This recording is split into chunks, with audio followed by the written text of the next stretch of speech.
people.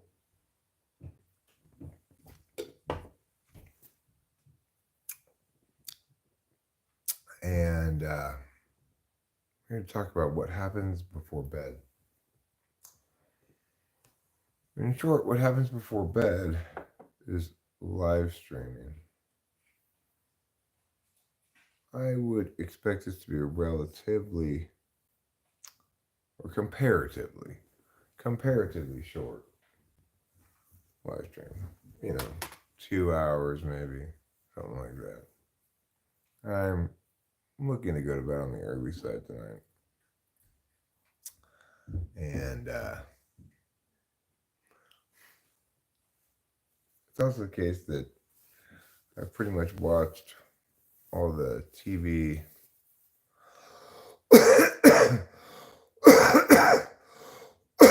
shows that I wanted to watch. My cartoons, Naked and Afraid. And also that I'm not quite ready for sleeping. So I figured I might as well stream. We'll see if there's any kind of turnout or not.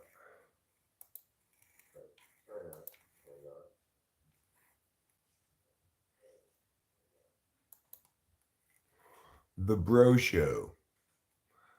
Yo. Daniel Barry Sports Highlights. How's it going? It's going well. And yo to you as well. More Tavion. Hi. Max Barwig. Hello. How are you?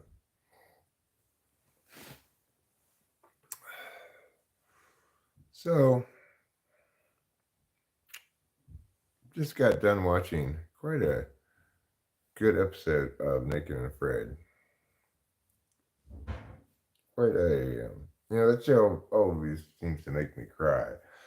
Like, when this particular season, it's Naked and Afraid XL, and they've got, originally had them broken up into teams of 3, but there's one lady on the show, both of her partners tapped within the first few days, and she was really struggling, and then she finally caught this big fish at the end of this episode, and it's like shit like that just makes me cry every time. She was so needed to catch that fish. Columbia was just being brutal to her. Everything was going wrong, but she was toughing it out. Hi, 966.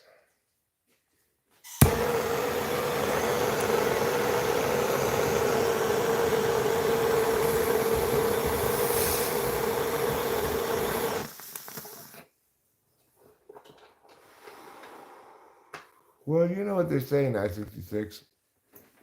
Bitches be crazy. But not all of them, right? Plenty of them are not crazy. What I thought was quite crazy is I saw a this was, I couldn't believe there's a TV show coming out, the title of which is MILF Manor. Clarissa Shields is live, the boxer. She's rad. Never heard of her before. But, good for her. And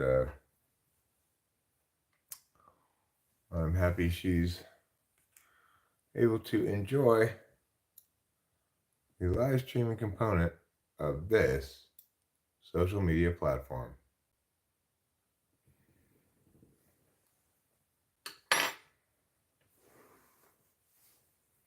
What's my favorite sandwich? That's a good question. I'm going to say like some kind of sandwich that is not specific to my making it. Okay? All right, let's check it out. So, well, I can tell you that, like, if I go Subway, I get roast beef. But probably my favorite sandwich would be a Reuben sandwich.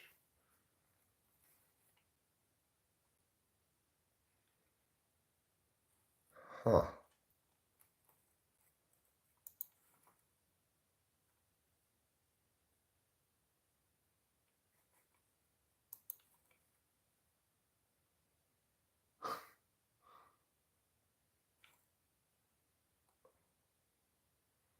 Well, there's a weird picture. There's a picture of her with her shirt off, but she's got boxing gloves on and they're covering over her nips, you know. But you're talking about a lady who's got pecs, you know, more than brubs. Pastrami on rye would be great. Brisket, sure, I'll go for the brisket. I'll go for the corned beef, you know. But I like a hot corned beef Reuben if it's made really well. The problem with ordering Reubens at restaurants, if you haven't already established that the restaurant has a good Reuben, is there's a decent chance that Reuben you or served will be too salty. Only the finest Reuben making places know how to do it properly so it's not too salty. I wasn't disappointed about her nips being covered. I was just saying it's a strange picture because, you know, her upper body doesn't really look like a very womanly upper body. So,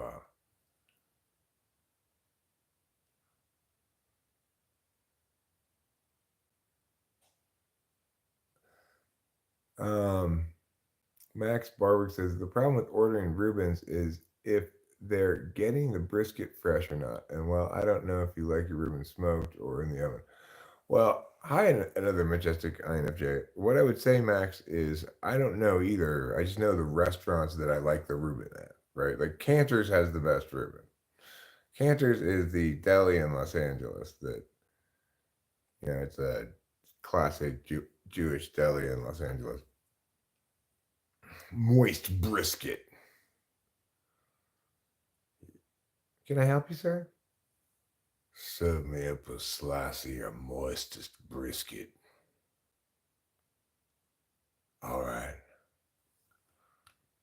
Okay. All of the brisket is equally moist.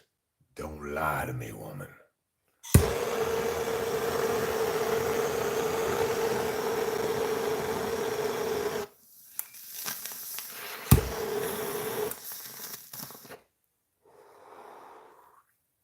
When I was born, I suckled upon my mother's teat.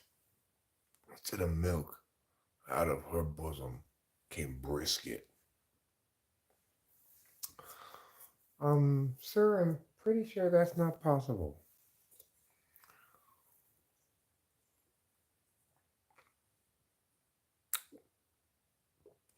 Moist? I don't know if people really do hate the word moist. I like it. It's a good word. You know how to see whether someone's hot, right? You moisten your fingertip. Like that. That's not healthy for your lungs.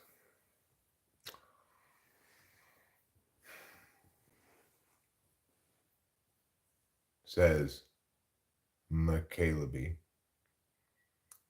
Breath air, buddy, says Hugo the Goat.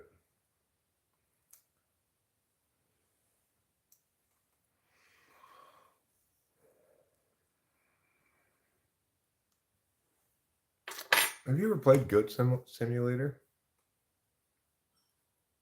You combined moist and pulsating and almost made someone throw up.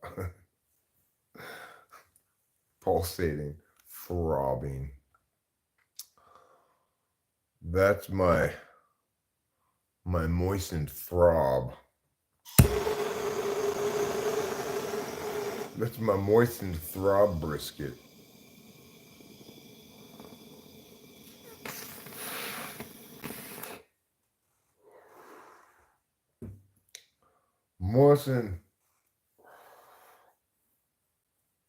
Moisten my throb brisket and dampen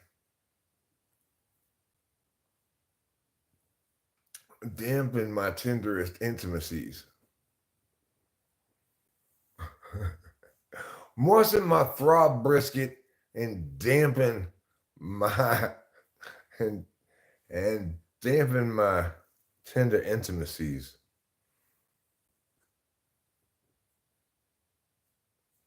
Are you height?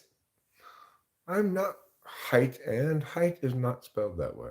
Oh, wait a second. Maybe that T at the end wasn't intentional. If it's still alive and available, though, what's still alive and available? My pulsating throb brisket?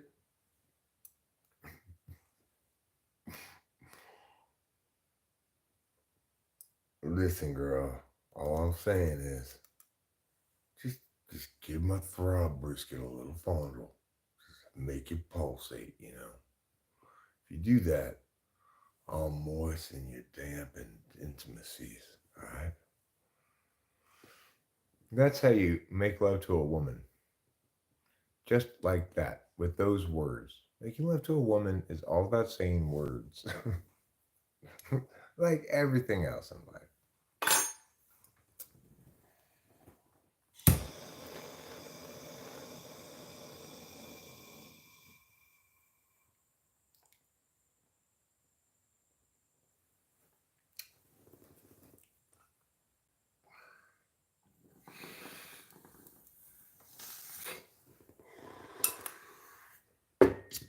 Hey girl, you ever undergone a stern grundle jostling? Excuse me? I asked you if you've ever undergone a stern grundle jostling. Um, I'm pretty sure no.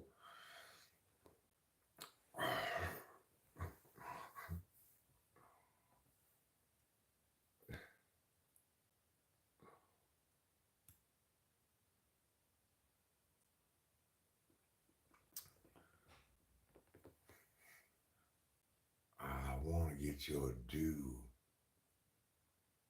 on my damn biscuits.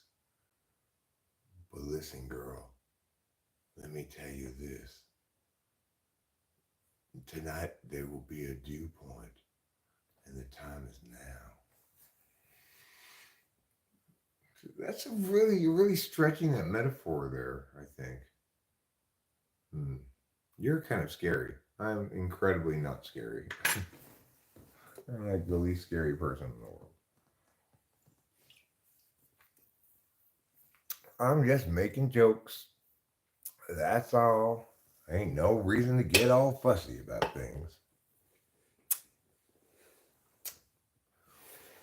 Where is my rubbing alcohol? I need it to the bong resin and all. It's this horrible lip piece there right at the moment is being horrible because it's so heavily resonated that when I pull a rip, it gets all over my lips and it's this horrible taste. You can see it. See the brown of it, you know.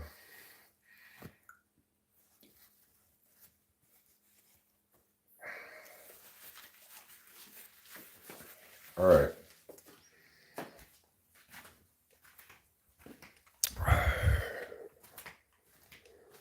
Where's my wife? In bed. What type of work did I do for my career? I was a competition flow debate coach and the director and head coach of a private flow debate school. And then later after that, I had my own school as well.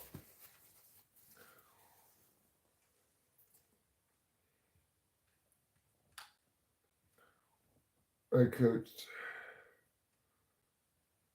Lincoln Douglas Public Forum, policy debate, and lesser forms of debate like Congress or I guess never really. Yeah, I coached, spar, parley occasionally, but those don't really count as real debate formats in my mind.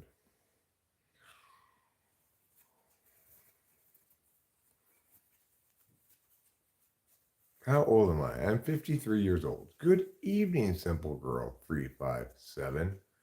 It is delightful to see you here. Shout out to Erica. Ah! Is that me? Is that from smoking? Yeah, well, I mean, when you pull bong rips, this part here starts to get bong resin on it, and so you've got to clean it off, or else it'll get all over your lips. I gotta work. I'll see if you guys are up afterwards. Doctor Who, what, where? We appreciate your brief stopping by and hope that if things coincide schedule wise, that we will be here. However, I'm planning to have an early night of it.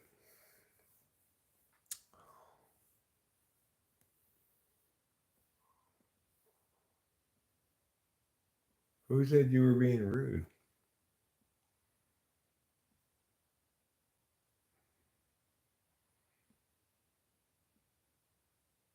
I don't think anybody said you were being rude, Michaela. Where am I from? My wife and I live here in Mariposa, California, where Yosemite is.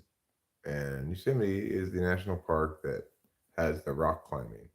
Sometimes people get it confused with Yellowstone because they both start with Y. So I like to say, we live near Yosemite, the rock climbing one, not the geyser one. Okay. Not the rock climbing national park, not the geyser national park. Literally about 15 scrolls down, Clarissa Shields is on live. I appreciate the candor and enlightening conversation. Well, thanks. America First shows an image of a troll, says troll, and then shows another emoji or picture of a troll. So I guess we'll find out exactly what that means, or we won't. We'll see. This is a cute bong. It's hard to clean. It's actually quite smartly designed. Um,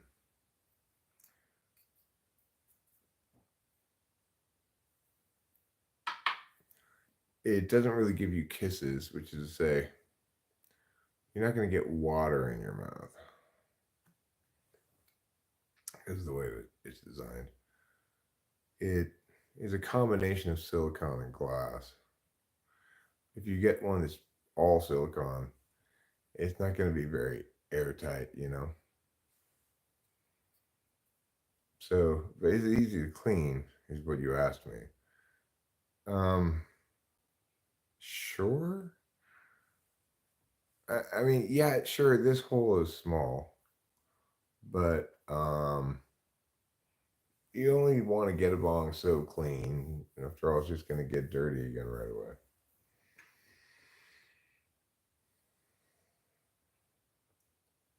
Yeah, it's actually quite an effective bong. I actually transitioned from this bong to Rachel's bong because I was annoyed by getting resin on my lips. But then after I started Rachel's bong, it also got resin on my lips, and I forgot that that's why I switched bongs. And then when the bowl on that one broke, and I went back to this one. I'm like, oh, wait a second, this one's way better. What am I doing? You know. That is what she said. She said, Hugo, you there? Thanks, Max. She is awesome. Did were you here for one of the times when she was streaming by herself? I mean, not just one of them. Some of the times she does. Sometimes she doesn't. Burnout. I don't want to do a burnout. America First one. I'm trying to preserve the integrity and newness of my tires as much as possible.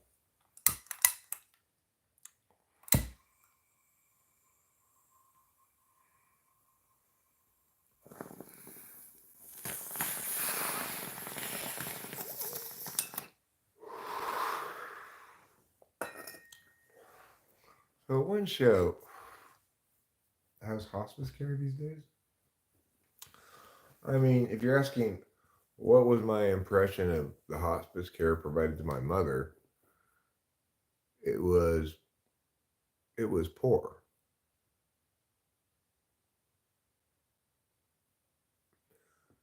Ah, yeah. It is nice to have her presence for sure. Uh, I really like it too when she's feeling enthusiastic about streaming, and I go to bed, and she takes it upstairs and continues streaming. I like that a lot too because, well, I guess mostly because of the way it allows someone to potentially discover talking with famous people, experience it with Rachel as hosting it, and then later on come back and be like, "Who are you?" To me, I really like that notion.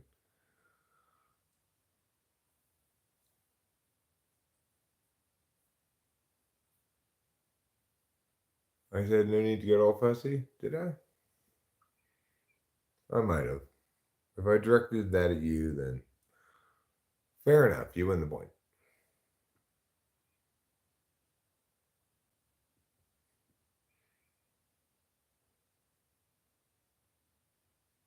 Did Rachel fall out early tonight? Uh, well, we were watching Naked and Afraid together. After some time of it, I noticed she was just like screwing around on her phone. So I figured, well, I'd probably a little bit rather watch my cartoons right now since she's not watching this with me anyway. I'm just gonna turn on the cartoons. And then she's like, after a little while after that, was like, "Well, I gotta go lie down in bed." And I'm like, "All right, cool, you go to bed." And and so that's just how it played out, you know.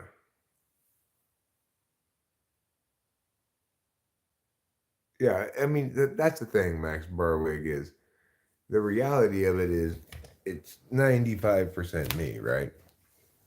But I or 90 at least, But um that's why I do like it when she streams by herself because it's like anybody who does happen to be new to the channel and encounter her, uh, they will definitely like be surprised the next time, right? If they come back.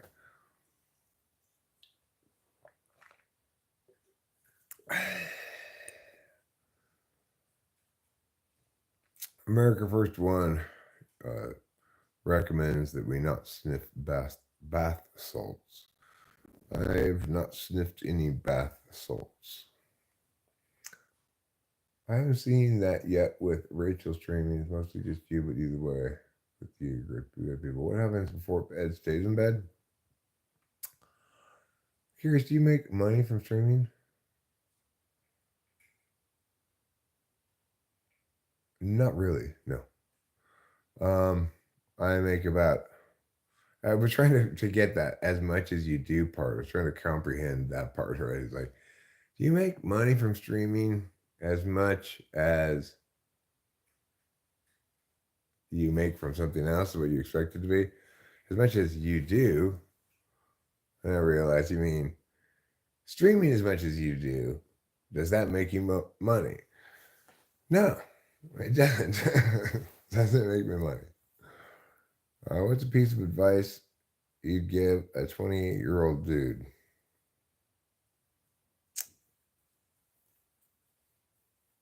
Hey, trouble, trouble.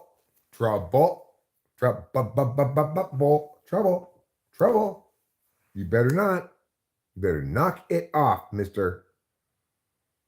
I will throw this thing at you.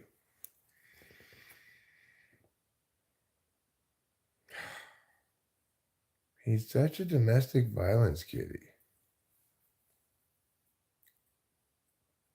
Yeah, I got it. As much as I string, I pieced it together at the end. I was like, oh, okay, that's what he means. Um,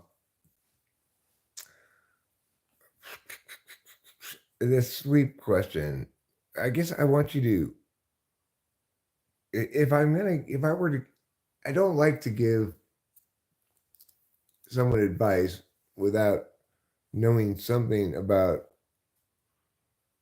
who they are, at least. Like, in other words, I don't think there's much advice that universally applies to everybody. Certainly not to every person in their late 20s. But I guess if you were going to try to universalize some kinds of advice, it would be something like figure out if you're a really deliberative person, a very action focused or talk or statement making focused person, whether you're a knowledge kind of driven person, or or whether you like to get your hands dirty, like I'll figure out how to deal with this as I interface with this thing. If you can figure out like what you are by nature, somewhat, like where your priorities are attentionally, if you can determine that, like for me, it's pretty obvious where my priorities are. I like to talk a lot. I like to explain things. I like to tell other people how things are. you know, it's it's not it's not advisable probably to be like that, but that's how I am. So the advice then part would come like this. If when you know where how you default prioritize, whether it's in taking action or knowing things or deliberating, deciding about things, researching things, whatever, asking questions, or whether it's getting your hands in there, interfacing with things. Those four possible ways of being, okay? When you understand which ones you prioritize, then you'll understand where you're going to make your mistakes. You're going to make mistakes by assuming that other people are more similar to you than they are. You're going to make mistakes by assuming that what works for you will probably work for other people. You're going to make mistakes assuming that the kind of deficits that create problems for you are probably responsible for these kind of deficits over here. All of those assumptions, that those kinds of reflexive assumptions become less reflexive and um, more fairly and accurately considered. You have better clarity about who you actually are and what that means. We if you Once you understand uh, the ways in which your strengths imply your deficits. This is very that's not a very good that's not very well said. Okay. I did not say that well, all of that. And there's no way to say what I'm trying to say super nutshelly, but maybe there is. Like understand that you're gonna have weak areas.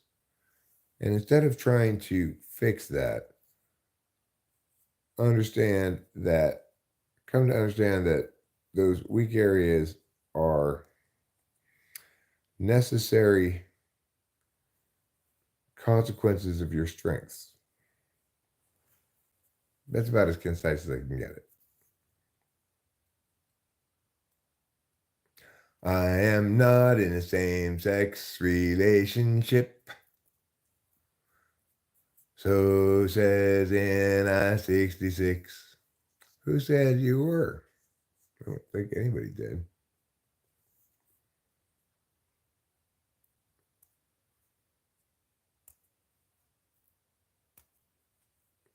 Because the thing is, here's the deal for Sweep and everybody else. I've said this before and stuff, but the problem that we all seem to have is that implicitly or explicitly, we are frequently told by the world, usually not directly, right? But it's what we're told in a variety of ways, that there's something wrong with us. It mostly happens in like, listen, if you could just, oh my God, if you would just get, if you would just be more like me in this way, things would be fine. You just need to make a choice to plan and organize and yeah, and yeah. You know, it's like this kind of shit happens all the time where some people who have strengths in certain areas, most people, whatever the strengths are in their areas, their part of their projection is this. The problem with the world is it's weaker than me in my strong areas. that happens all the time, except people don't say it in those terms, right? They just say like, for me, it would be something like the problem with the world is they're not. It doesn't engage intellectually enough with creative ideas. It doesn't think properly about philosophical stuff. It doesn't affirm and negate the correct sentences. That's like me projecting, like basically saying the problem of the world is it needs to be more like me, which is what people say all the time. So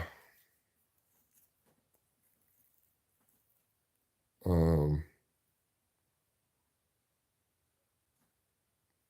and a big part of the reason for that is that they don't have provided for them any kind of taxonomy of what it means to be a human being or human consciousness.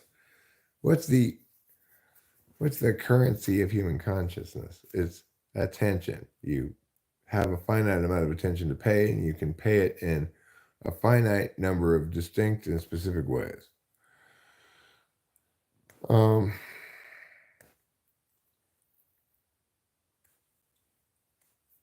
so, because people don't have a map to make note of what's going on with them cognitively as it's happening, there's tons of confusion about what's significant, what matters, etc.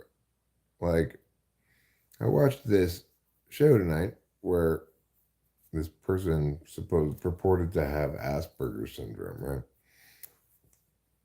But I had already had him pegged as somebody whose sort of attentional blind spot was social interfacing, which is what they just diagnose that configural variant as a pathology called Asperger's syndrome. Everybody has an equivalently stark area of failure, but some of them get pathologized more than others. So, like, for action kind of people like me, which is for me is the talking kind of action, right? We get diagnosed as ADHD and get prescribed speed for our purported executive function disorder. For people who have um, social interface as their attentional deficit, their stark attentional deficit, they get diagnosed as Asperger's syndrome. For people who've got um, other kinds of attentional things as a blind spot, it might not be pathologized at all. So, but it might be noted as an oddity by a teacher or something. So, for example, some people, their attentional blind spot is concision. If you give them a long sentence with a lot of redundancies, they can't collapse it down into a simple nutshell. And that doesn't get pathologized much. Some people, they are really blind to their own feelings and often to the significance of feelings. They are maybe fail to recognize how precious something is before they've lost it, for example, or have a terrible track record of choosing people to be in relationships with that they don't even like for totally stupid reasons. um, those people they're not going to get pathologized very much either, because one's own subjective feelings and interests are not the sort of thing that validates publicly necessarily. So, in the public world, you're going to be more acknowledged for using a logical calculus than you are an emotional one, right? And communication, what it is going to um, suppress conveyance of how a person really feels on plenty of occasions. So, accordingly, people don't really notice when somebody's has their attentional blind spot, their own feelings. It's not going to be pathologized, really. If somebody is really blind about the linear progression of their own experience, like they're terrible at remembering details from, like they don't remember what they had for breakfast yesterday, whatever, stuff like that, um, and and tend to answer specific questions about what happened then when meow meow meow with generalities. Well, usually at meow meow meow, that kind of stuff. If the memory deficit like is, that might be pathologized, but it's usually, I suspect it's pathologized a lot less than some other things. Um, Regardless, there's explanations for a lot of stuff that's explained in some other way if you understand human consciousness in a specific way. The problem that we have with psychology in general and explanations of a psychological sort is that there's no agreement, consensus, accepting of by the psychology community at large of um, a single way to model or taxonomy or break down expressions of consciousness. Some people frame it as in relation to some kind of hierarchy of needs. Some people frame it in relation to uh, trauma. Some people frame it in relation to, like, say, neurodivergence versus neurotypical. Some people, though, frame it as how people pay attention, and how they pay attention can it corresponds with what they treat as an absolute value and what they treat as an instrumental value. It's a lot of information to even begin to try to explain stuff. And this is not an answer to your initial question. This is me just explaining stuff now. Because that's what I do sometimes. Yeah. Oh, great. Lisa Simpson, the answer to a question nobody asked. As I said in The Simpsons one time. I'm a little bit like Lisa Simpson in that regard.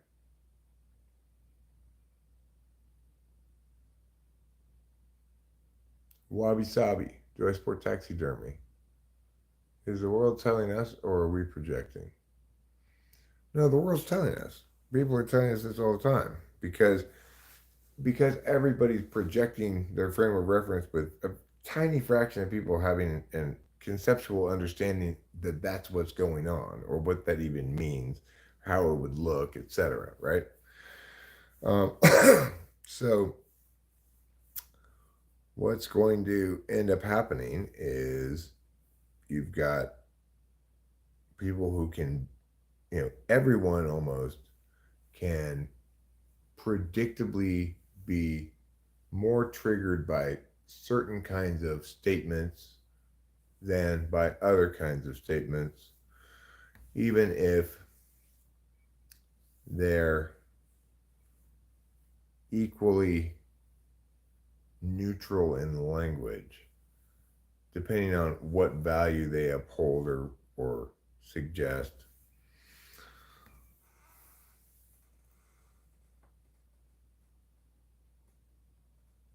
Wabby sabby at the squiggly squaggy. Lana Solomon comes in and shares with us the following. Squiggly squaggly. So I support taxidermy. I mean, I I don't I don't get things taxidermied. Do I believe that people should be able to have a taxidermy business or taxidermy animals they shoot? Of course. Why not? Do I want any taxidermied animals at all? No. I think you're kind of morbid, sure, but just because that's not my taste and crazy thing to do doesn't mean I think you shouldn't be allowed to do it.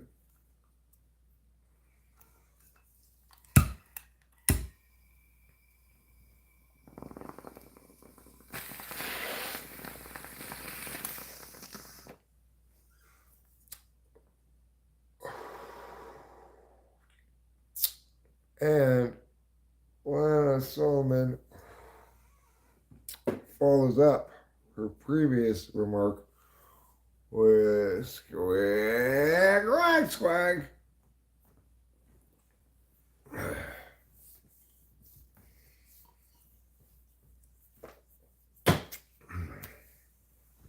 Well, what have we here?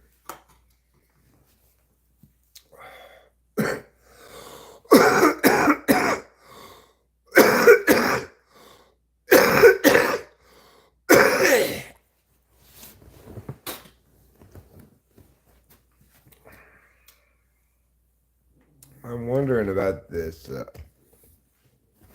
coughing shit up that's going on lately, last week or two. I suspect it's like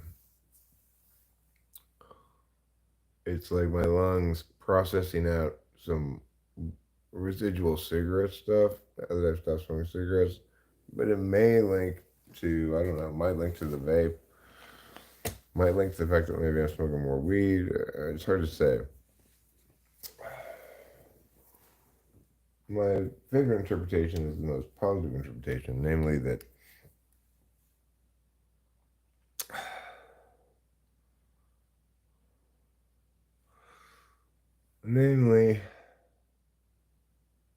it's just my lungs clearing out old cigarette stuff. I did smoke cigarettes for decades, until just a few weeks ago.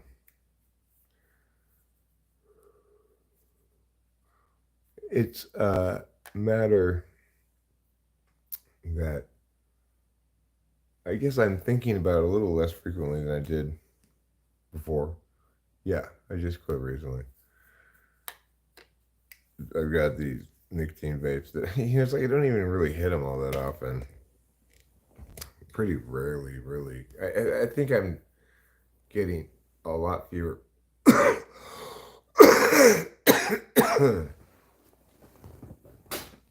lot fewer puffs a day off these than I took off cigarettes, Because a decent number of the puffs I do take off of these, I just take into my mouth. Like that. These ones are not particularly high nicotine level, but they're like, they make me cough more than cigarettes did.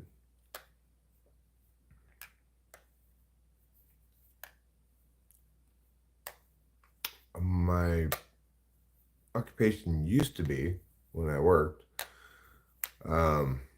I did spend a decent amount of time working as a classroom teacher, but ultimately, most of my career was as a debate coach or a director of a private debate school. I had my own private debate school for a while. So I wasn't really in I wasn't I wasn't a school teacher like that, right? Coaching is different than teaching.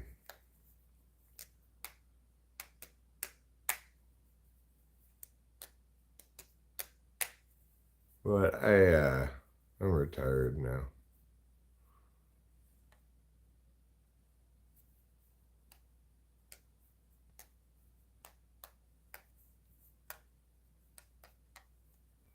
Am I into reading books? I've read a lot of books in my day, but I don't read books really much anymore. Every once in a while, I will like, when the power was out one time, I walked down to this little neighborhood lending library kiosk thing. They got those, like just basically a cabinet that people put books in. And I got a book from there and read it. It's pretty good. I read fast. I like to, I used to like to read a lot, but nowadays, mm, well, instead of reading books, I mostly watch anime. Keep in mind, when I read books, I would read like Swords and Dragons books. So I'm watching the same kind of anime that I would read as books.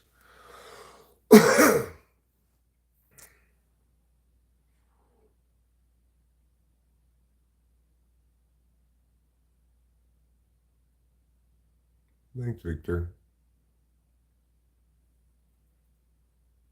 Um, it was really a perfect job for me because, debate coaching,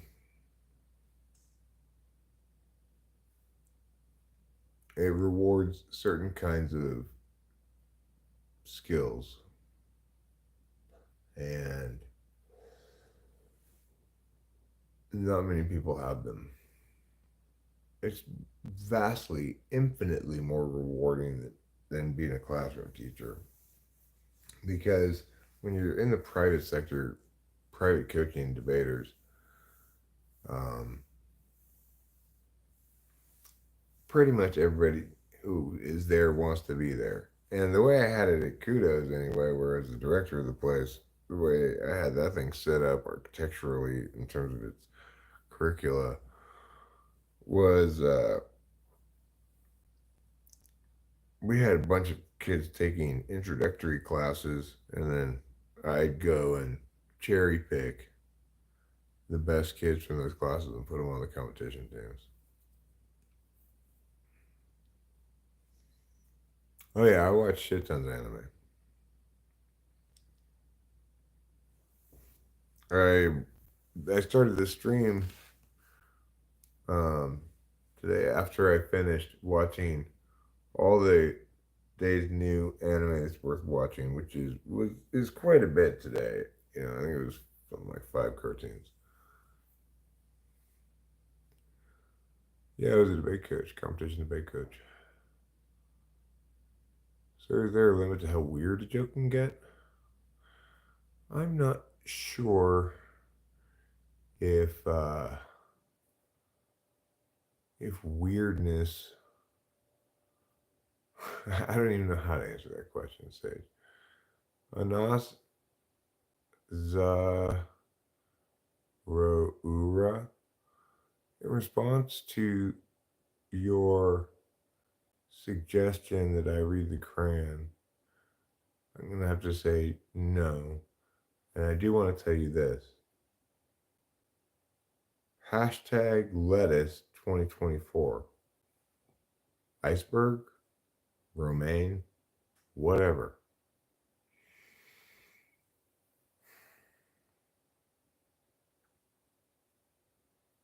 Thank you, Rachel. I love you too. Am I ready for World War III? How do you get ready for World War III, Liz?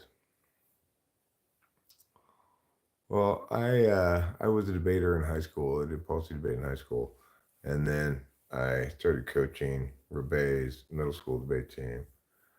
Then I went to Kudos, and it's from there, did a lot of coaching. Won a lot, you know. My kids won multiple national championships. Hello, I said good morning, Jess Colonel. Okay, I think I said hello to you.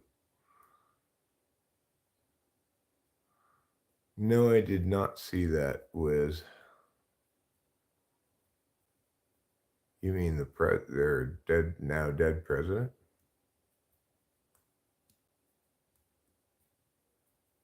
Yeah, it really was amazing. Actually, I, I couldn't believe it. Frankly, it took me a long time to just be like, well, guess, I guess I'm uh, very much an outlierly good coach because right when I started coaching, my kids started winning, but I just was sure it had to be fluke. Like okay, beginner's luck, but kept winning, and as it changed jobs, kept winning even more. Kudos was crazy how much we won, but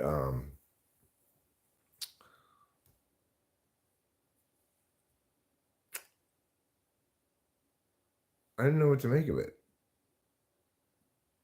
And actually, my first national champion that I coached was in declamation.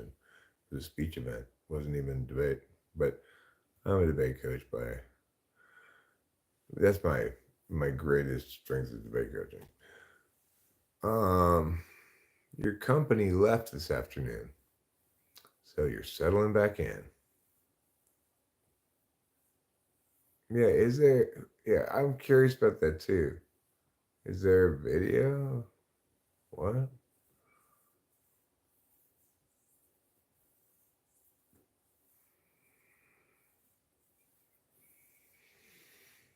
Hmm. But I'm not doing that work now.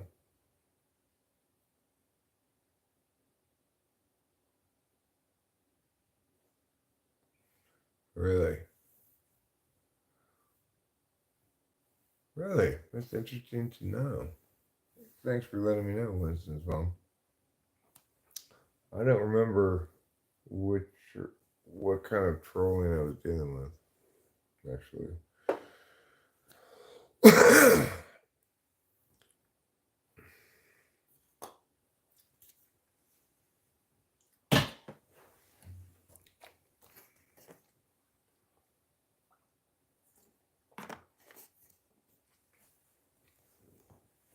Ah, sweet and refreshing grapefruit juice.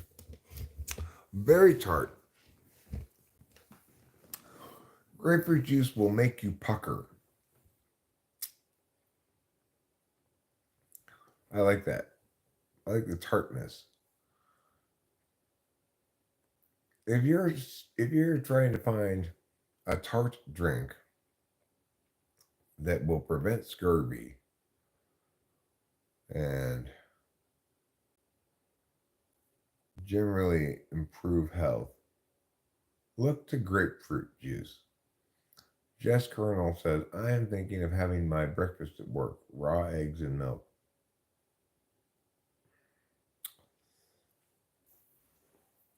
Raw eggs and milk, huh? Do you put the raw eggs into the milk or do you eat the raw eggs separately from the glass of milk? Howdy, howdy, howdy, howdy, howdy, show media. How's it going?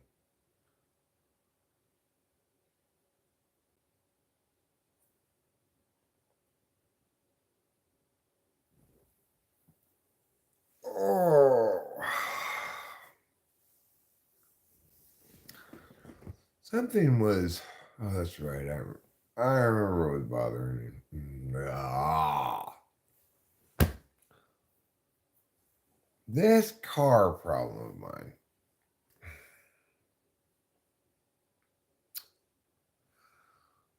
Okay, so at least for now, no, no, no, no, no, no. We are not going to Oakland to get the car fixed. The authorized mini service thing quoted me $3,500. $3,500.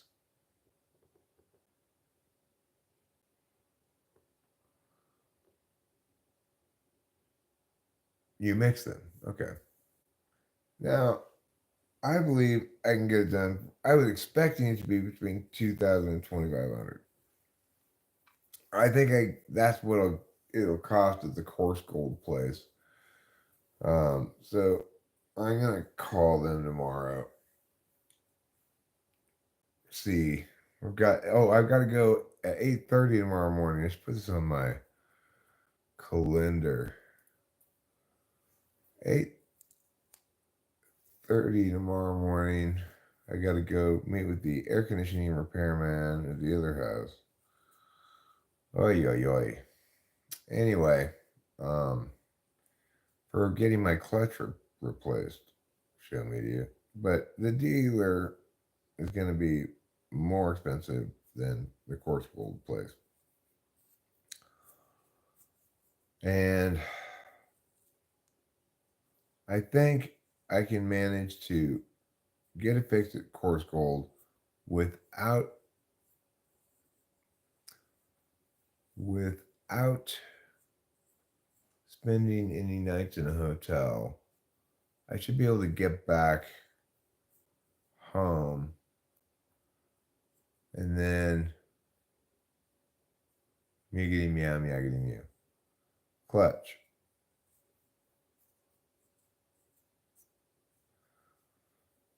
The thing about the clutch is in a Mini Cooper, apparently, this is what the coarse gold place told me. They have to remove the transmission to replace the clutch and then put the transmission back in. So that's why it's so expensive in part. Also, it's mini parts, so those are more expensive. So but we'll see. I'll see what the total cost on this whole thing is going to be by the coarse gold route, assuming I can figure out how I'm going to get back up here. Um,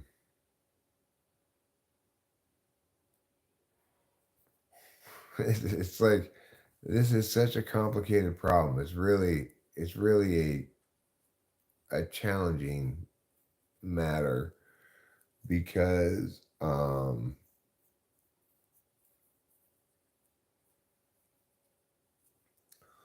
we've already had multiple problems with it, right? Like we already I don't even want to go into it.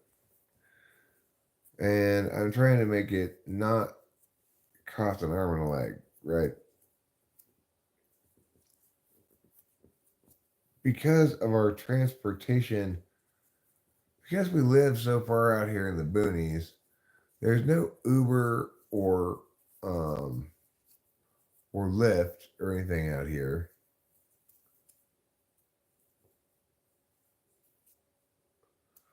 Yeah, I could have it pay to have it towed over there. But I'm not sure then how I will go to get it to pick it up. I'm still not sure how I'm going to go to pick it up. But I am sure that if I don't pay to have it towed over there, that I won't have to pay to have it towed over there.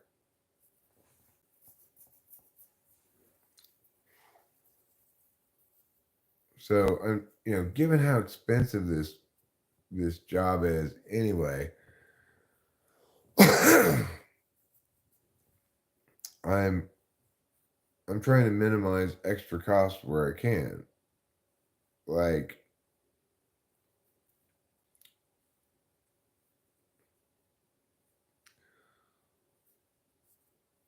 a plan to deal with it that involves getting a hotel room and staying until they're done fixing it because you don't have any other transportation obviously increases the cost of the repair, which is already super expensive.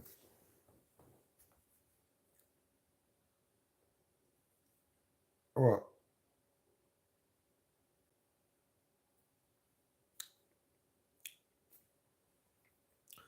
Dustin Nunez, hello. Jonathan Davis, I am from Mariposa, California. Evil says, this proves you watch anything when you're bored. Any chance the car repair place picks up vehicles? I mean, I have to pay to get it towed. The thing is, and there's no reason to get it towed there. All that would prevent is one return trip to the house from the service station. I already know that I can take the Madera County connection bus to Oakhurst, and I believe, but I need to verify, that the Yarts bus goes from Oakhurst to Mariposa. Once I'm in Mariposa city, town proper, then from that point, I have to figure out how to get from the town. I'm sure the Yards bus doesn't stop anywhere between Oakhurst and Mariposa. So I'm gonna have to figure out how to get from the town out here to my house.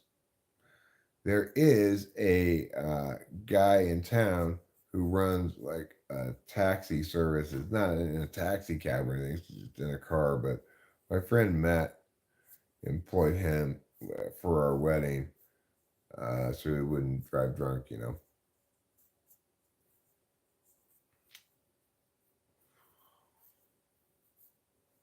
Well, it's it's too much of an ask, Winston's mom. We're too far from course gold.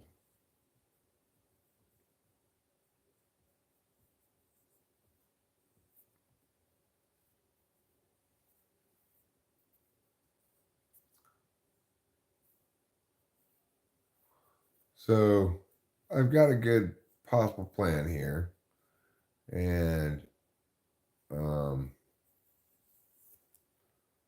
I think we're gonna try to implement it. But I gotta call the course gold auto place and make an appointment for that, making sure they have the part and everything before I go drop it off. And, get a quote from them too. There's just a lot of shit to deal with it. It's super. It's kind of a super big bummer, you know. Big unexpected costs. Like, when I was trying to do all the math on how much this was going to cost me to get it fixed in yeah, East Bay, Oakland or whatever. I was coming up on numbers of like 5 grand in total. By the time we factor in hotel room and this guy was telling me I could drop it off Tuesday morning and it would be done. Well, I mean, the basic problem is this. He's also saying to me, they're not gonna order the part until they have the vehicle in front of them because they have to do their own diagnostics or whatever. Well, fuck that noise. I mean, I know that's what it is. It's the clutch, and I had that confirmed by the other place. No, this is not my day job. This is my live stream.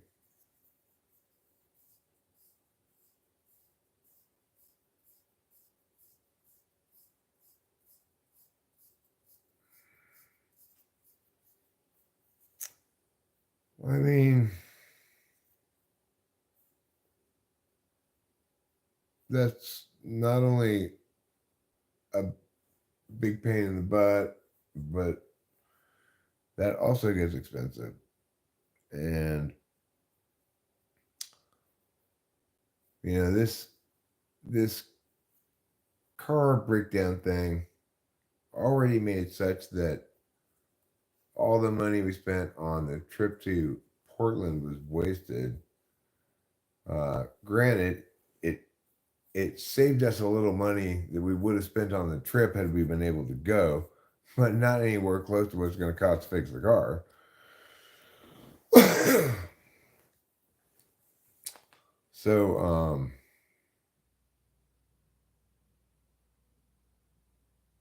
So, in terms of total costs here, this car problem is turning into a massive hit to the pocketbook. You know, it's like, I mean, granted, you can't really say that the $1,000 or whatever we had spent on this trip was an expenditure caused by the broken car. But my point is, in terms of lost value, right? Whether it's lost money or lost value, this car breakdown is a fucking nightmare. It's so difficult to address. It's just everything about it is a nightmare. So, no, it's not that I don't have.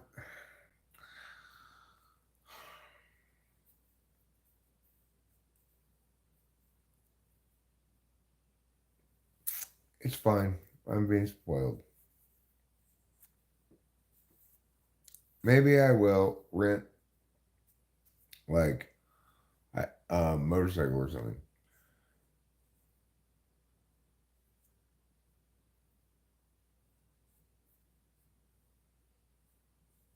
Yeah, I know. I mean, Rachel and I both were in full agreement about that. That there was no way we were going to take this car on this trip to Oregon with it not yet fixed. Yeah, if I could rent a scooter or something, but um,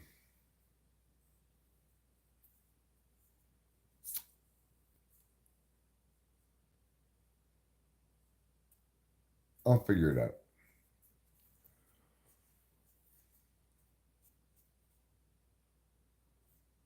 For no reason, it's like on my mind, stressing me out, bugging me and stuff. But there's no good coming of thinking about it any further because it's predicated on things I need to find out when I call Mia tomorrow, and it's just okay.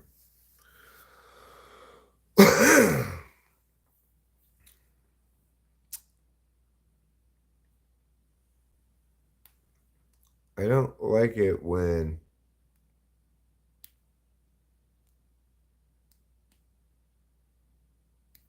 things prove a lot more difficult and or expensive than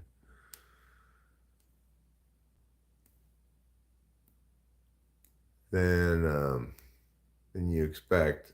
It's very distressing to me.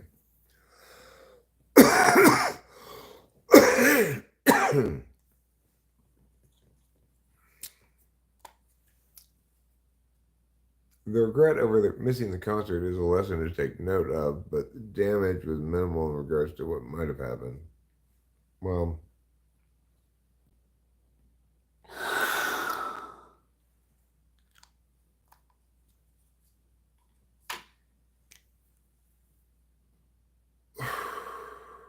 it made Rachel very unhappy for a couple of days, and that's a substantial harm. So I don't know. And see, that's the other. It's like the other thing about this whole matter that's frustrating is I start thinking, well, if let's say we end up making the decision, you know what?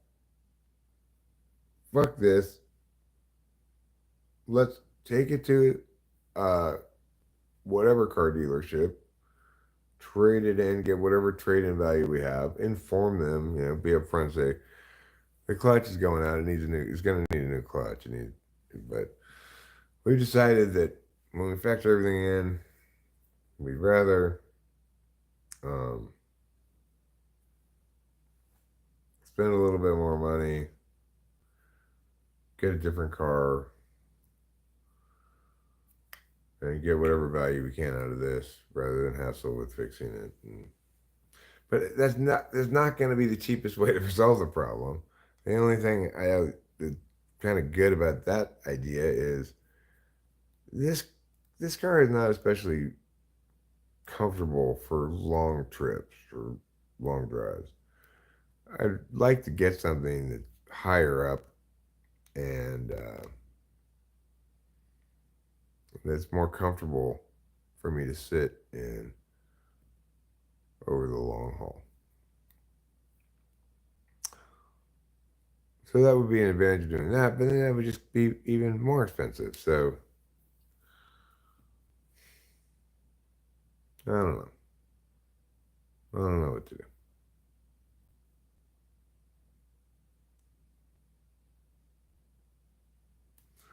Young and old, but not middle-aged men against Moose's movements. Um, you know what, Yee?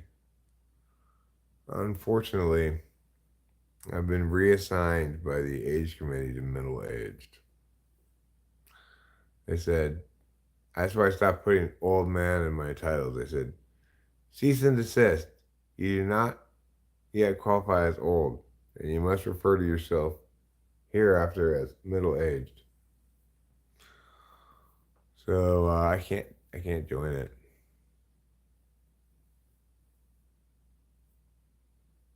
What initially attracted you to the car you have? Kimberly decided what kind of car to get. I was like, what do you want me to get here? Oh, Winston's mom. Um,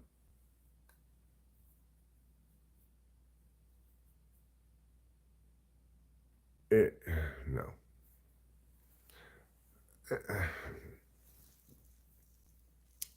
There's not going to be any way to help me solve this problem. This problem can only be solved by me making multiple phone calls and narrowing down um, a list of possible options predicated on a few different factors.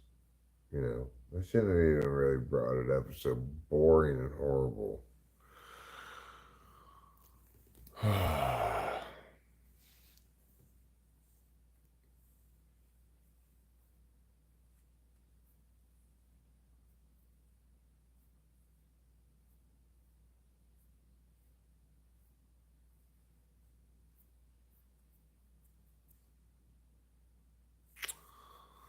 I hate things where I think about like all the possible things you can do, and there's nothing that says, ah, there, that's how we're going to do it. That's the perfect solution. And this is completely resistant to that. And I hate shit like that. I want there to be a best, like, I want there to be an answer like move the people, not the food, you know?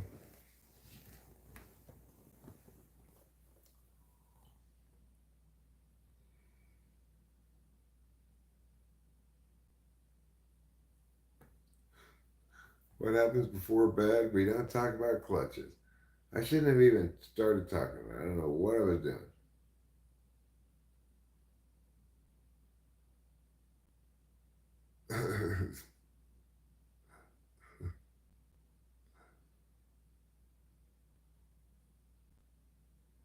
Well, Gee, that's not encouraging.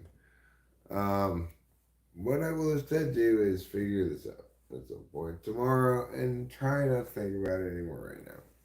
You know, it's like, what have I been watching lately? I've been watching this show called what? That's right, called Weather Gone Viral. Why? Because they show crazy video of weather gone viral. What they really mean is footage of people in crazy weather events. Quite an entertaining little, yeah. I don't necessarily like the commentary that they provide on the show, like the jokes and the weatherman's commentary and stuff, but I do like the clips.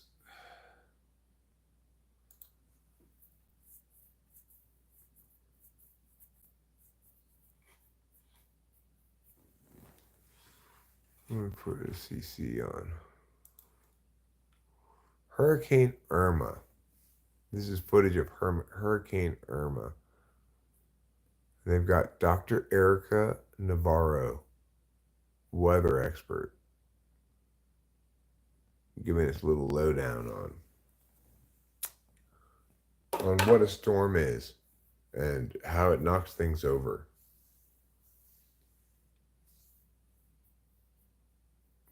It was the costliest Atlantic hurricane season on record. Wow. You ever see these Russian dash cam videos? There's some crazy stuff going on, like cows just flying in the air because of a tornado.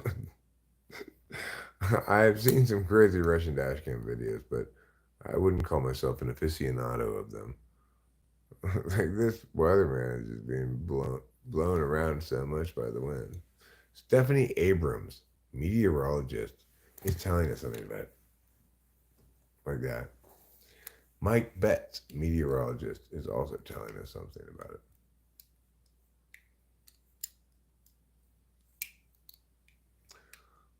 High winds can turn harmless debris into high velocity, lethal rockets. Let's see. Where's the flying debris? Jen Carfagno, meteorologist, says you need to find shelter, duck and cover. Pretty exciting stuff. Hi, Idaho. Steve Martin's here from Idaho, and Savage Fox is back as well.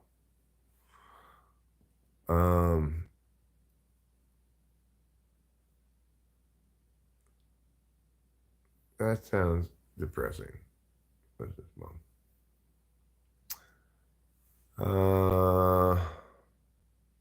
What can we do to help reduce the homeless problem in the United States of America? Well,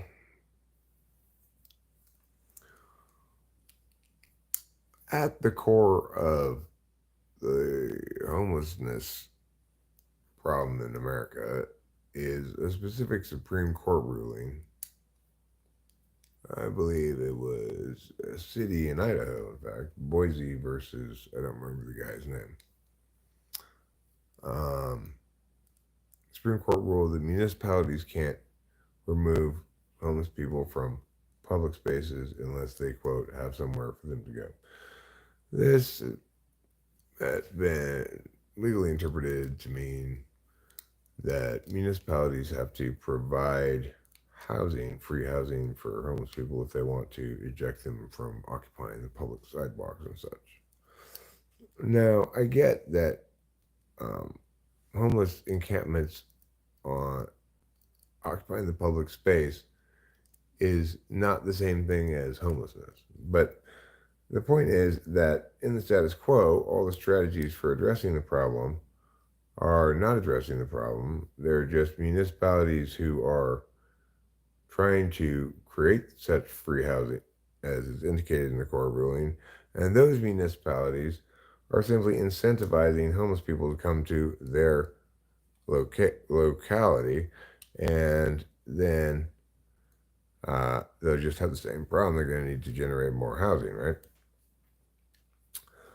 So, since functionally the court ruling acts as an unfunded mandate to local municipalities, right? Like local level stuff, county level stuff, or whatever. The federal government should take on that responsibility. Now, ideally, since they're going to demand it, the federal government should pay for the solution as well. But obviously, money doesn't come out of nowhere. So I would propose that to the extent that we could figure out a way to get municipalities to direct some of the funds that they're currently wasting on homelessness programs in their county or whatever, get those to be centrally funneled to a federally run homeless town, some central single place in America, in the middle or somewhere,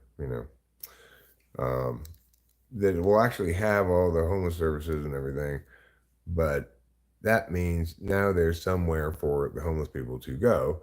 And it's not in any municipality, it is instead in federal homeless service providing town, right?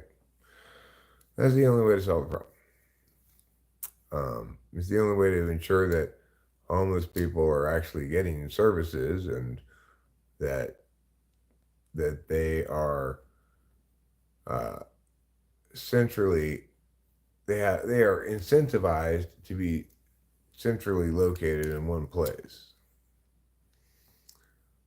because that's where the housing is, that's where the services are, that's where the mental health services are, etc. Additionally, then municipalities, should these homeless people choose to camp out on the sidewalk, can eject them, say, you can have this bus ticket and you must go to take this bus ticket, or you can be, if you refuse to do that, you can be subjected to um,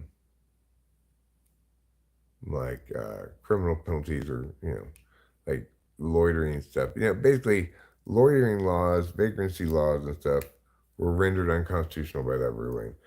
And the solution I'm putting in place would allow those laws um, to be put back in place and would permit the cops to eject those people from those places.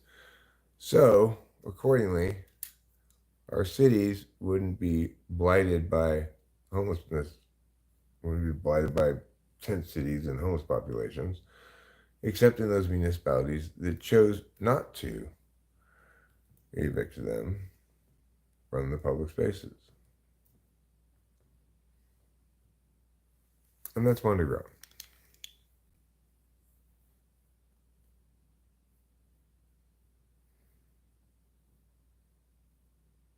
Sure, Savage Fox.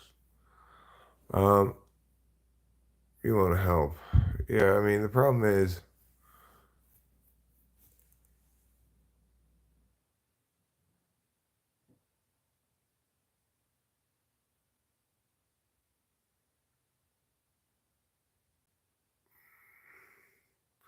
nice Savage Fox. Sev K, what's the channel about? Well, at the moment, it's me um, answering Steve Morton's question, right? So that's what it's about at the moment. So in part, drugs make issues and laziness as well in a bad economic timing. Well,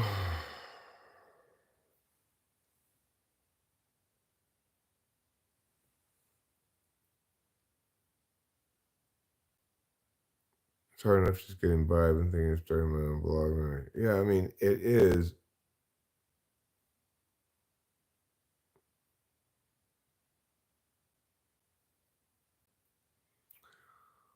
Um, it is hard getting by, for large swaths of the population because, no, I'm not going to be up super late tonight. I got an 8:30 appointment with the air conditioning guy at the other house. Um, there's been a lot of inflation and everything's expensive.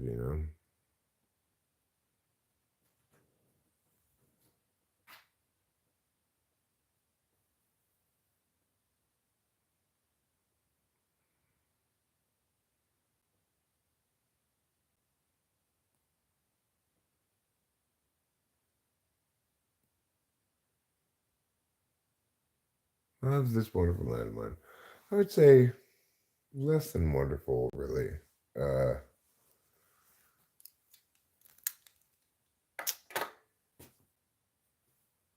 probably mostly just because I could use a good night's sleep and I could use an early night's sleep tonight, right? Forgot about this. I made this chicken pot pie You're supposed to let it sit for 3 minutes after it's been cooking. So I just opened the microwave drawer. And I totally forgot about it. It's probably still warmish, but yeah, it's warmish. Certainly doesn't mean it's still be hot.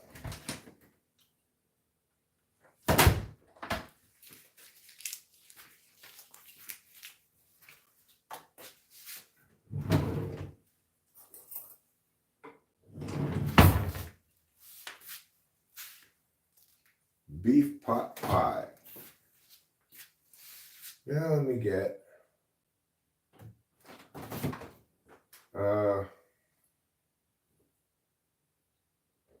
yeah, it's getting iced tea. Thought about my choices a bit, and I decided to go with iced tea.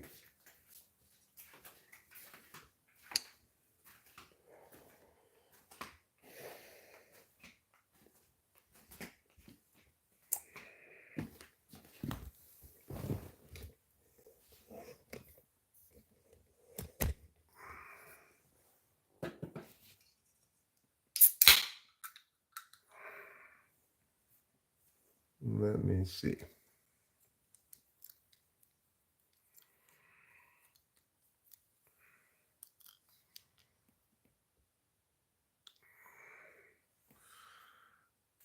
I have to answer this question very frequently. I am a retired competition flow debate coach.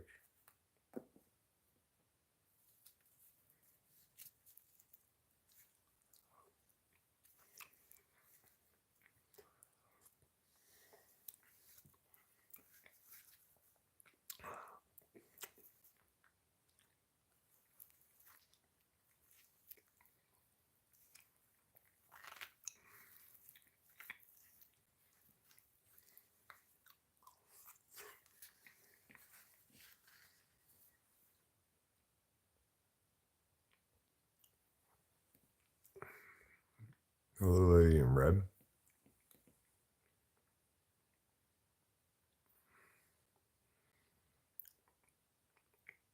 Hello, Pawa.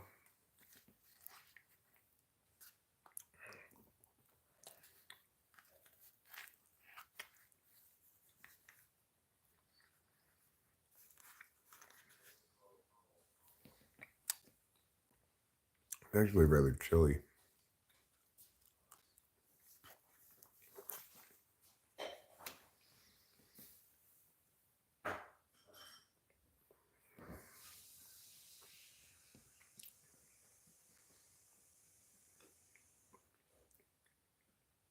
But you know,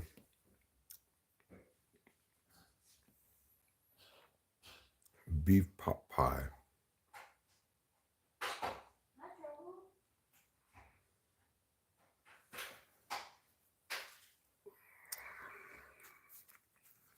Originally, I got a lot of stuff done when we went to town too, but again, like an expensive trip to town because we had to pay the last installment of the property taxes.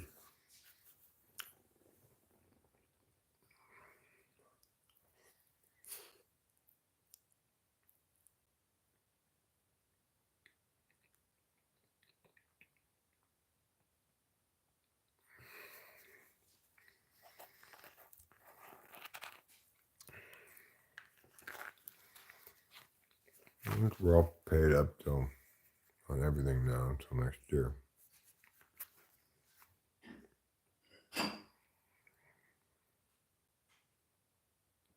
Hi, Maria. Maria Sheila Gade Packlagin. She's in the kitchen. What you up to, Rachel? What? What you up to? Getting some chips. She's getting some chips.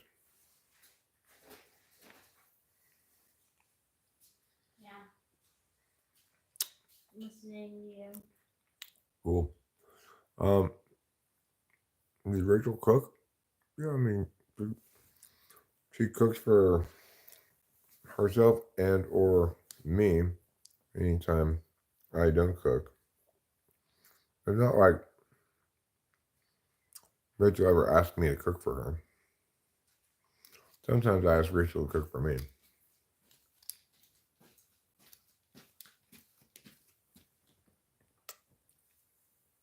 I love you. Love you too, darling.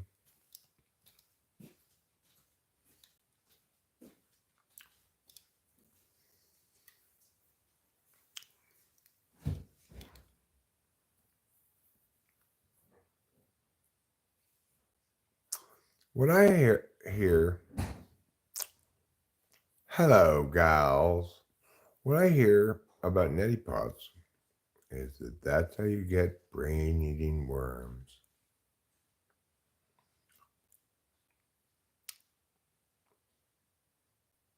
She's gone into the other room again, so. Todd Nazile, winter weather expert.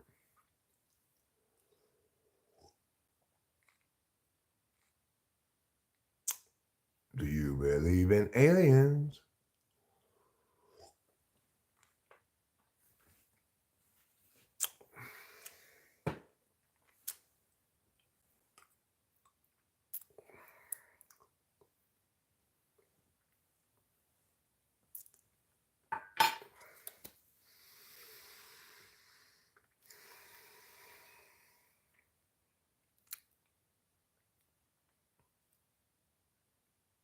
All right, Jonathan. Do you want me to ask about it or what? Captain Enigma, huh? Or you just want to just keep being enigmatic and not explain what you're doing?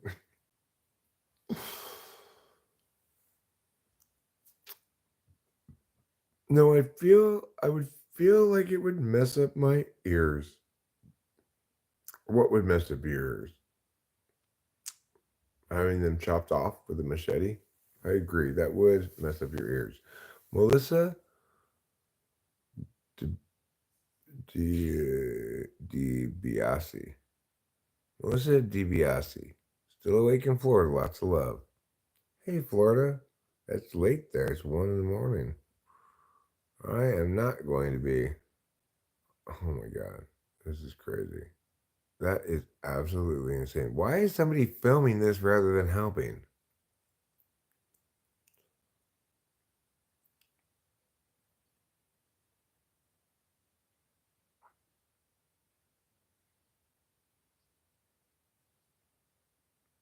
I guess he wasn't really in any danger. Maybe he was though. I don't know. But why, if he was in danger, why is somebody standing there filming it while the other dog rescues the other dog?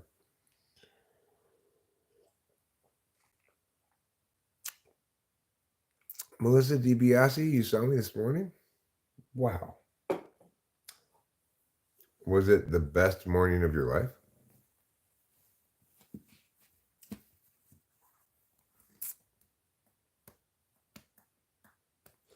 Fatal exception is in Jacksonville. Almost daily for work. Uh-oh. Oh my goodness. That is quite a wind gust. And it has blown over some interesting things here. I'm going to show you. All right, I know. We're not going to get copyrighted, I don't think. We're going to hope for the best here, all right? We're going to zoom in so it's not clearly meow meow, and you'll see what I'm talking about.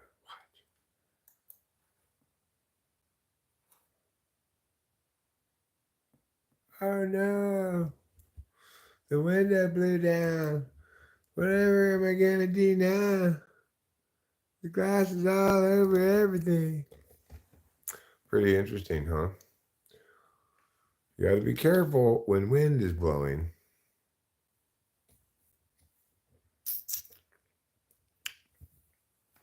It's refreshing to drink cut cucumber and leave overnight in a good amount of water.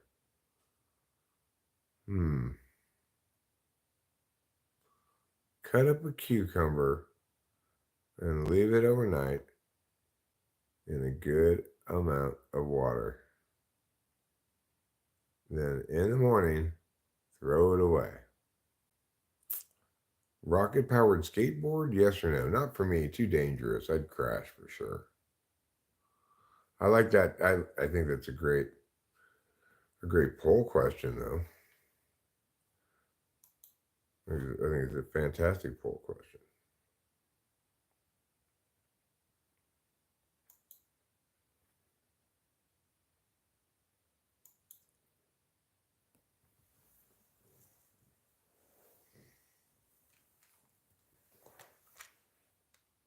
Rocket powered skateboard?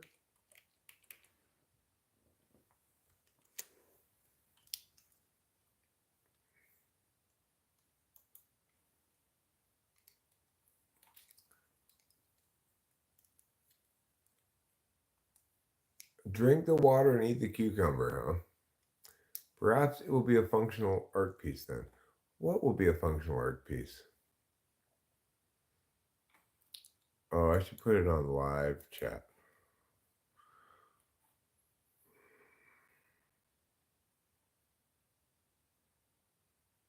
Hmm.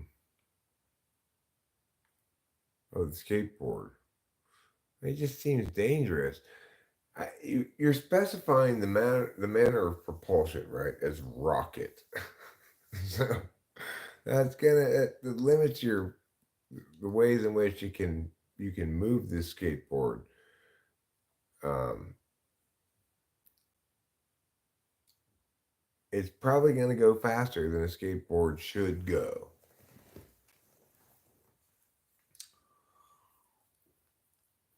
Do you know the Surfing Santas? Yes, I do. Yes, I have. Have you had any of the Ducky mixed drinks? Or any of the duck beers? I probably have 30 of them. I don't know what those things are. How to the nail on the skateboard, right, William? I feel you, dog. You and I are on the same page here. That just sounds like an injury waiting to happen.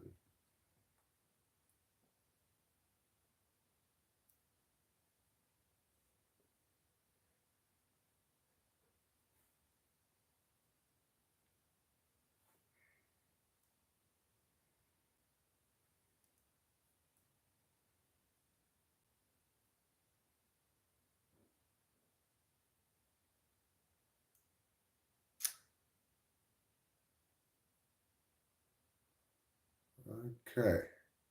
So let me see here. It's going to have handles. I think I'll paint a SpaceX logo on it and sell it to Elon Musk. It's not a bad idea. Maybe you could just repurpose some Elon Musk flamethrowers as the propulsion system for your skateboard.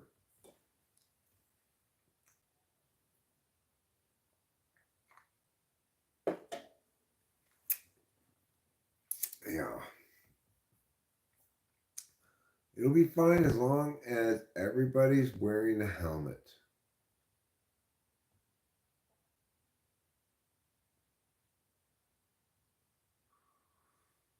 Have you heard that song that goes like this?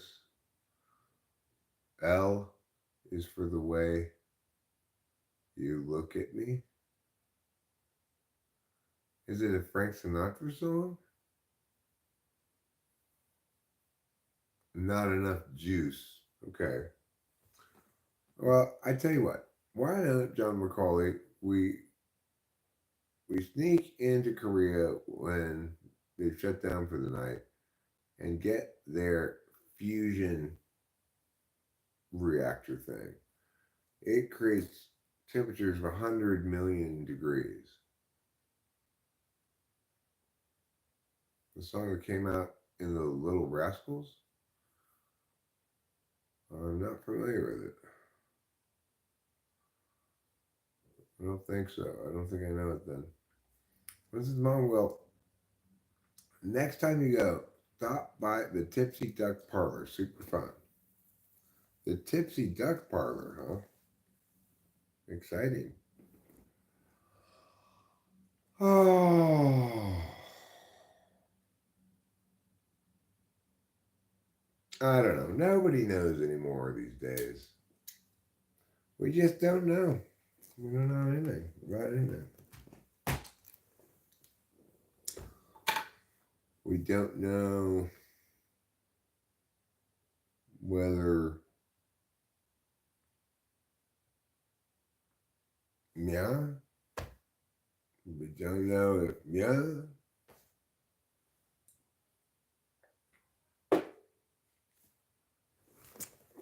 I don't even know what I don't know.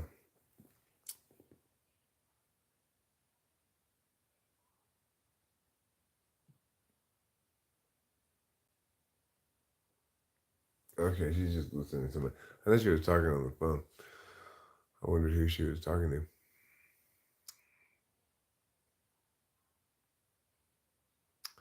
The Taliban, huh? Sugar rocket are the way to go. The Taliban uses that for their missiles. Sugar rocket, huh? Is that like a rocket that pays your bills if you have sex with it?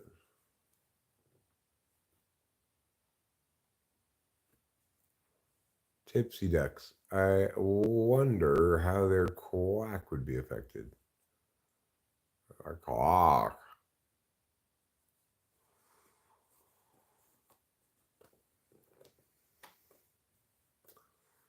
Well, instead of rockets, let's have it, the propulsion of it be um,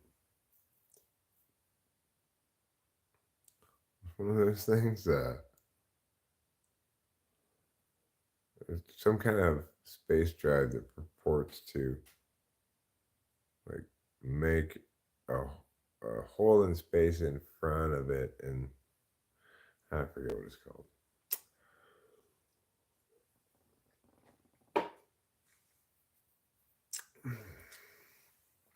Oh well, science is never gonna figure that out. I don't think. Never gonna get past. You know, never gonna get that close to the speed of light in terms of moving things along, right? Hydrogen propulsion. I think what they should do is just set off nuclear bombs behind it with a huge blast shield there. There's a name for that one too. You want to give it warp speed? Oh, well, I don't know how we give it warp speed.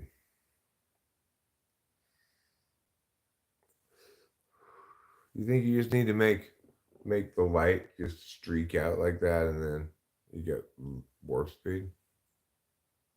I'm thinking of getting a pet termite. Clint Eastwood. That's funny. That's funny. Okay, I like it. You bend the board, huh? Ludicrous speed.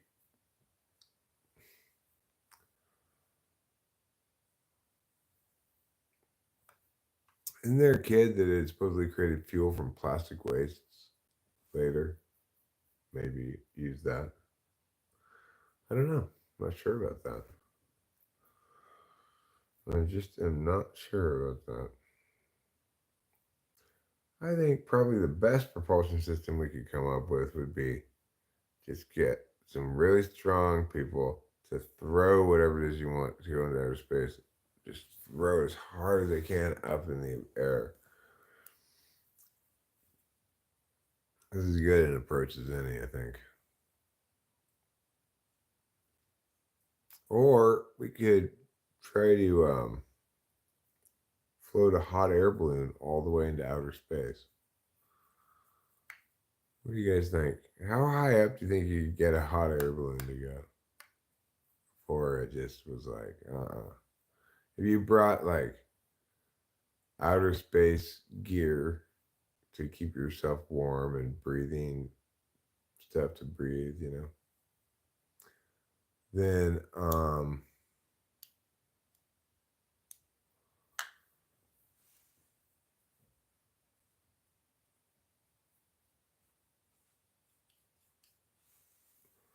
Um, yeah. Teenage girl turns into plastic trash. That's sad.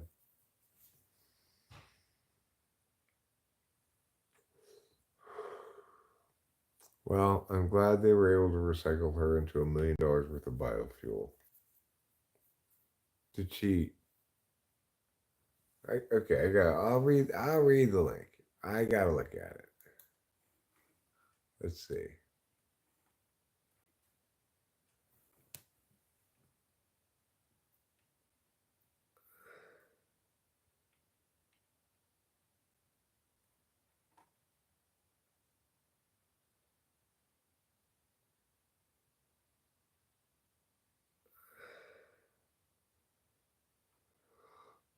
Aluminous silicate. She discovered a cheap and plentiful catalyst. Huh.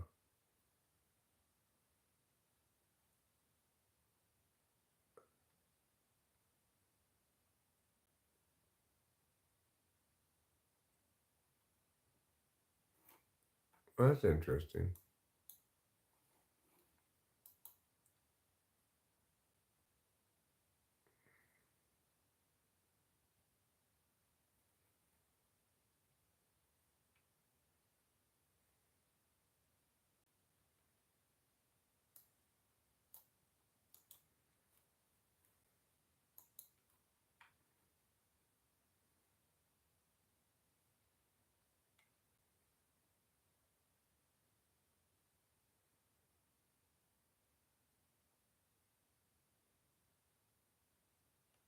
News.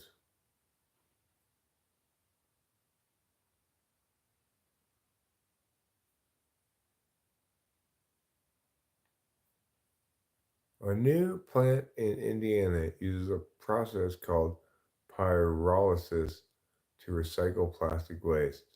Critics say it's really just incineration. How are we going to recycle all this plastic? Oh, we could just burn it. Does that count as recycling? Oh, how about we call it pyrolysis? We say it's a new technique we've got to recycle stuff.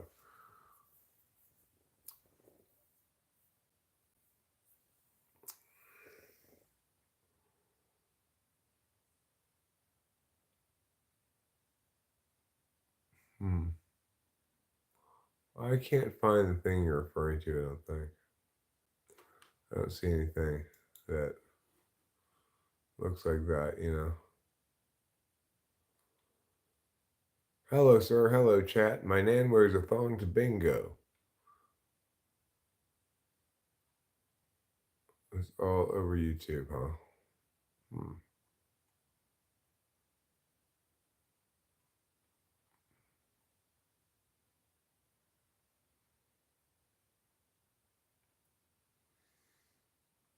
Now he's posting updates like every week, and he's now retrieved usable fuel. Huh. Well, that's good. His username is NatureJab.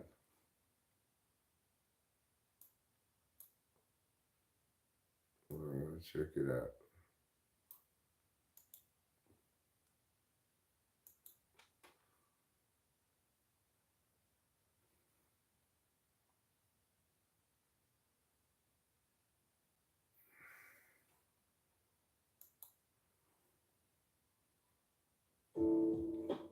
Hello.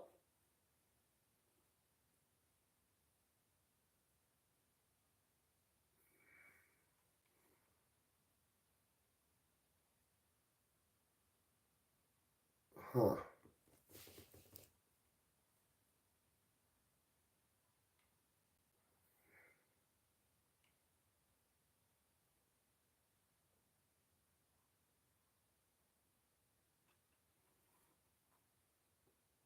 Cool.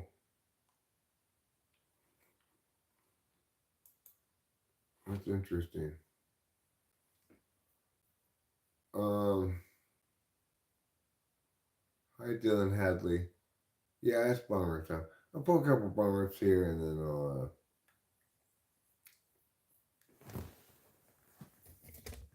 then I will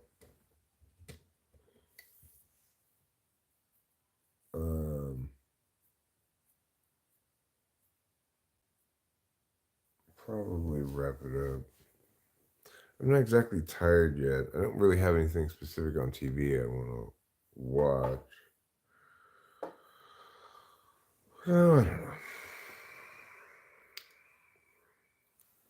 But I do know that we've got an 8:30 appointment at the other house, and that means I'm gonna need to get up early, which means I'm gonna need to go to bed before midnight. Have you seen a movie called No Country for Old Men? No, I haven't seen it.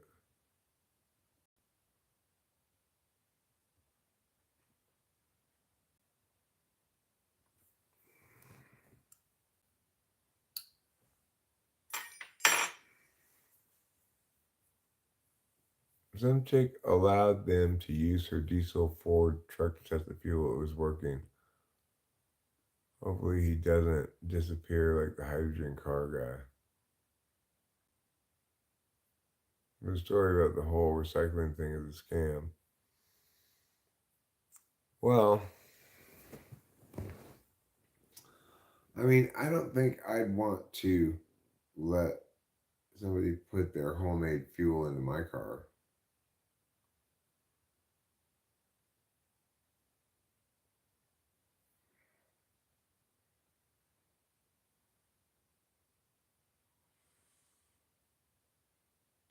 Didn't Josh Brolin get canceled?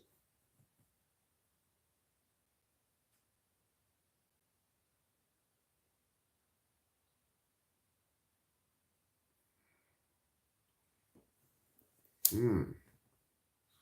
That does sound pretty interesting.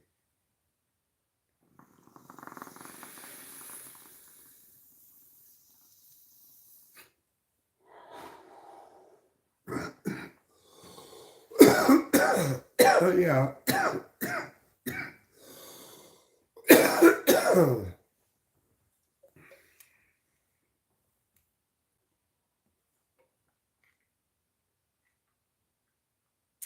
Yeah, I get that,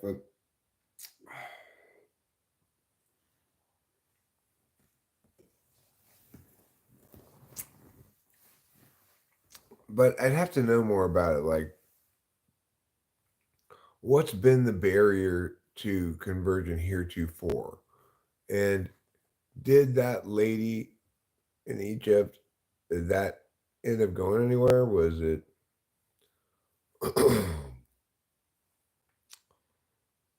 did it prove to be effective and scalable and everything? And are they actually using that? That article was 5 years, no more than 5 years, like 10 years old almost. Should I do a toilet stream? Oh, absolutely, for sure. Just point the camera away from you.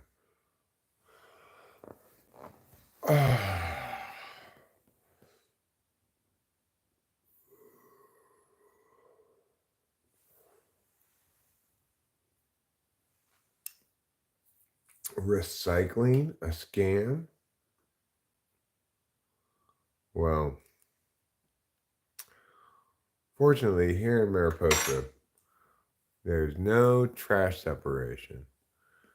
We put everything into the regular trash can and just send it away. Isn't that better? Yes, it is.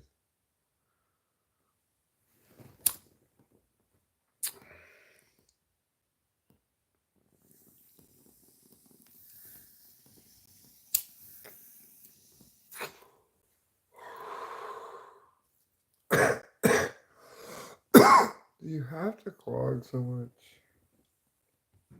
I mean, I know you don't clog nearly as much as the other one did, but still.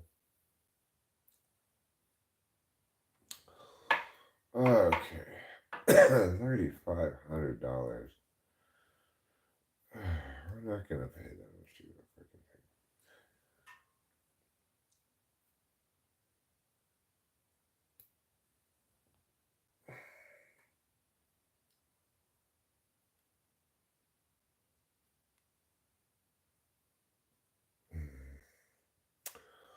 Well.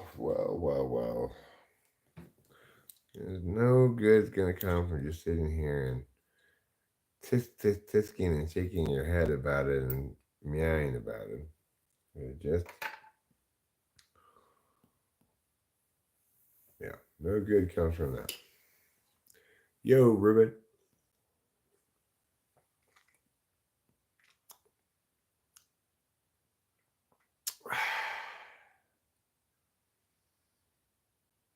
How's it going, Ruben? Don't forget, tomorrow, you and me, at least me and the plumber, are going to be at your ass at 8:30. Yeah. Will you kneel before the Dark Lord? Hey, man, I'm white, says America first.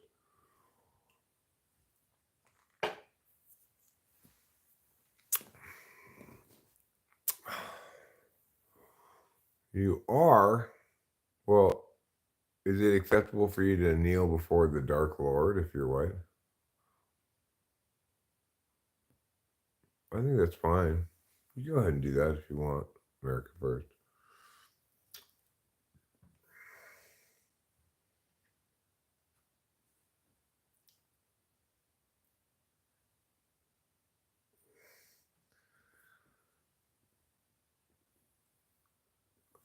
Mom, America first is kneeling before the Dark Lord. No, I cannot do that. I don't have any goats. Even if I did, I wouldn't sacrifice it because I don't like to kill the goats. I don't like to kill things. I'm glad to hear it, fatal exception. Wonderful news indeed.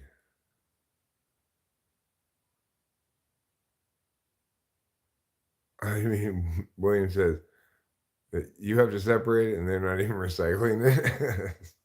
That's ridiculous. Would I blow a goat for Allah? No, I wouldn't. I might nuke a gay whale for Jesus, though. The bringer of light beckons you. If he's the bringer of light, then why is he the Dark Lord? Huh? What about that? How can he stay the Dark Lord if he brings so much light to the party?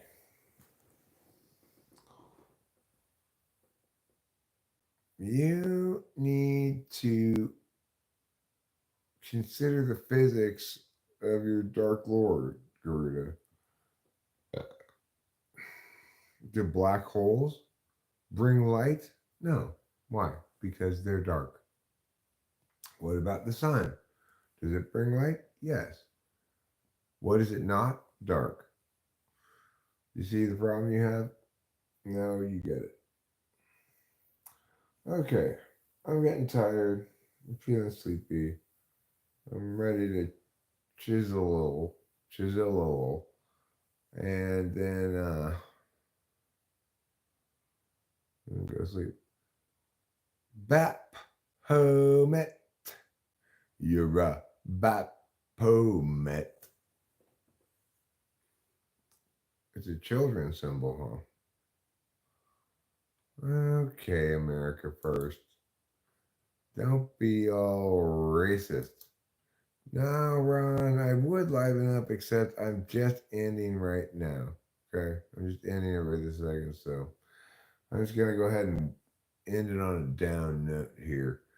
I'm not ending on a cliffhanger, so I don't really give you um, a powerful incentive to come back. But nevertheless, you have to be okay with this. No, I don't want a satanic ritual. USA are slow. USA are slow, huh? Okay. I do not stream 24/7. It's currently 10:30 p.m. and um, etc. So have a great evening. Don't get too put in cheese.